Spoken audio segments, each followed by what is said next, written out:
All right, well, thank you, Mr. Chairman. And I want to just start out by thanking Madam Mayor, Chief Conti, our others who are serving on the panel, and to just acknowledge your service on behalf of our capital city.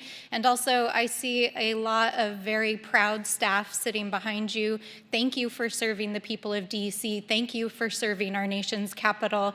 And I want to say that, for one, I am deeply proud to be able to spend part of my time in this city. I lived here for 7 years when I was a staffer at OMB in the Senate, and I know the work that you guys put in every single day to make sure that our city is well represented, that we're caring for its citizens. And I find it ironic, which I think many of my colleagues have already touched on, that my colleagues across the aisle feel comfortable hauling all of these amazing public servants into our nation's capital to lecture you on your jobs, but they don't feel comfortable actually supporting the citizens of DC to actually have a right in this voting body.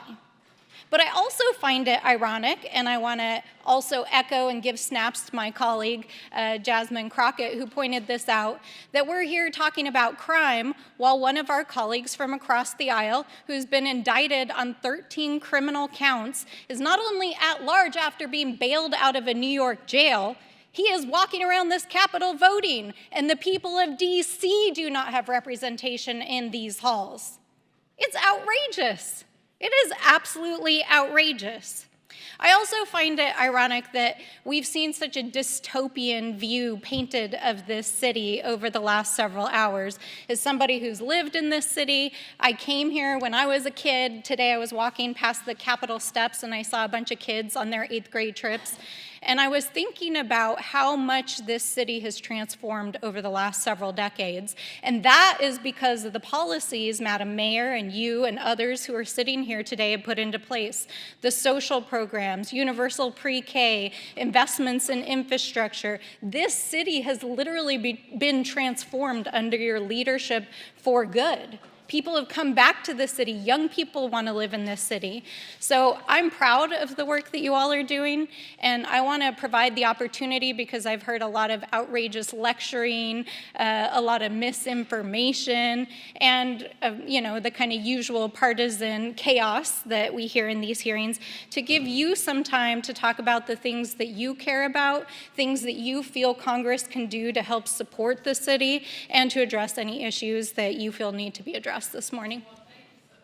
Thank you so much for that, Congresswoman. And I was kind of having the same reaction.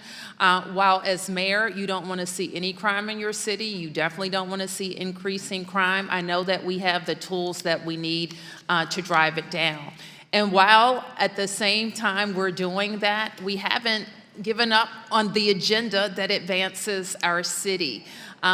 Earlier in this year, I released our 5-year economic development strategy that is focused on our comeback and how we do that.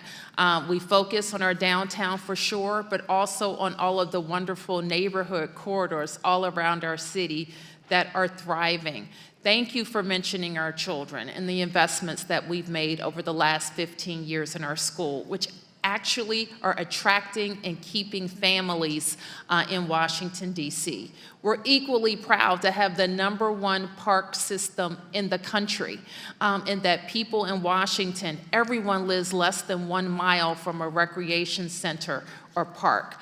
Those are the things that we continue to invest in Washington, D.C. The Congress can be our partner in that we're unique, in that there's a lot of federal presence in our city, untaxable federal presence in our city, and the landscape of some of the federal leases and buildings is also changing.